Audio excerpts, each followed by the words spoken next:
everyone. Today is Thursday and I have been working on creating an art space in my shed, in my backyard, as a little place that's for me, that makes me feel safe and it makes me feel inspired, and a place where I can be creative and have fun, which I think it's really important to have a space like that somewhere in your house. And maybe it's a small table or a desk, or maybe it's just a bin of things that you can move onto your kitchen table or your back patio. But finding a place where you can be you and you can be creative and you can have fun, I think is a really important thing to do right now. But I'm going to share a story, and this is one of my favorite stories that I actually got from a Friends of the Library sale where they give away old library books. And it's called Calabash Cat and His Amazing Journey by James Rumford. And you might have heard this story, and if you've been in my class before, you've probably heard this story because I read it a lot.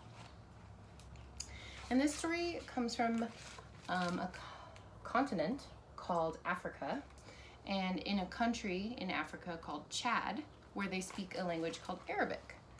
And so in this book, here's Africa, and here's Chad, kind of in the top north middle of Africa.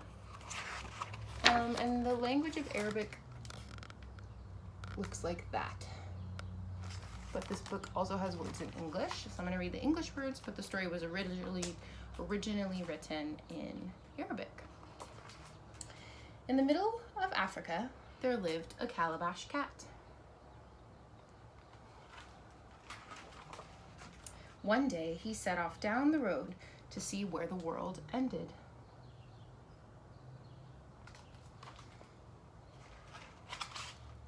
And when the road stopped at the edge of the great desert, Calabash Cat sat down and thought, maybe this is where the world ends.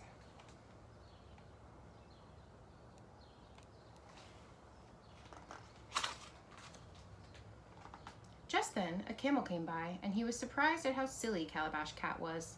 Climb up on my back, and I'll show you where the world ends. And they walked across the desert.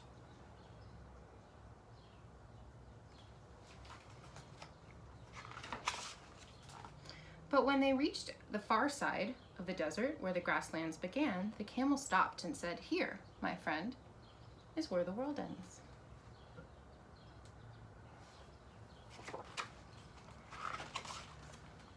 Calabash Cat would have believed the camel had the horse not happened by. And the horse was quite surprised at how small-minded the camel had been. "Climb up on my back, and I will show you where the world ends." And they galloped across the grasslands.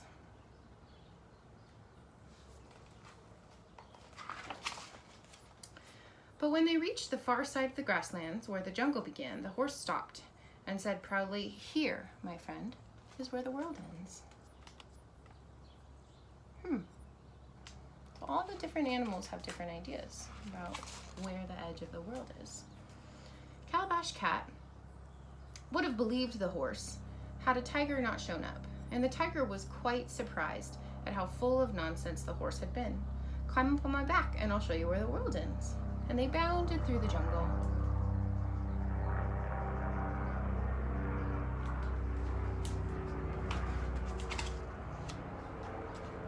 There's a plane flying over my house right now, so it's kind of noisy. But when they reached the ocean, the tiger stopped and said, as sure as he could be, "Here, my friend, is where the world ends." I wonder what animal the cat is going to meet next. This is giving me a clue. What do you think it's going to be?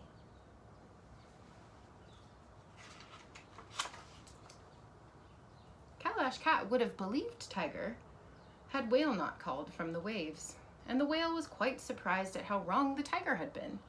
"Climb on my back, and I will show you where the world ends." And they swam across the sea.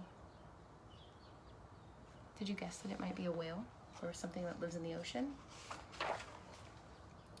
But when they reached the other side of the ocean, the whale said without hesitating for 1 minute, Here, my friend, is where the world ends.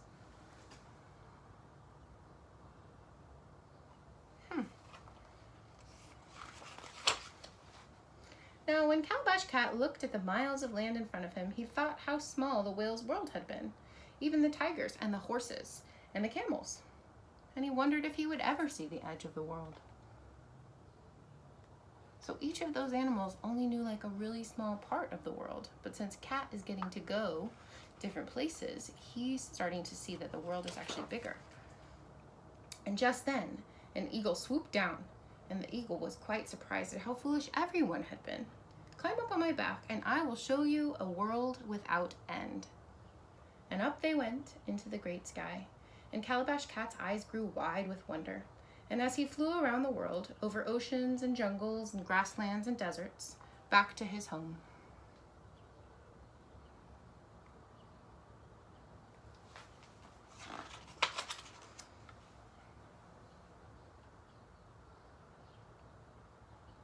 There's all the animals he met along his journey.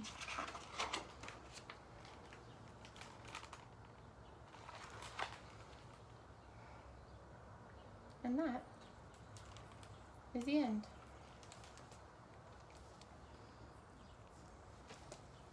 And so the Calabash Cat only really had an idea about what his own experience was like, which was a small idea because he only knew what it was like to be a cat. And then when he started to meet other animals and get different ideas about what their world was like, he had some other ideas. And then at the end, when he met Eagle, who could fly and see everything, he had an even bigger idea about what the world was, and that the world actually doesn't ever end, and it goes on infinitely forever. And we're all just a part of the world's story. And so this book, I feel like, is a good reminder that we're all connected, and that everybody is a part of the same world, and everybody has different ideas about how things should be. But the more we work together and the more we help each other understand us and our experience, and the more we listen to other people and try to understand them and their experience, the larger our world can be and the more connected our world can be. So I hope you have a wonderful Thursday, and I have another story to read that a friend of mine sent me in the mail that I'm really looking forward to reading, so I might read that today or maybe tomorrow. So have a great day.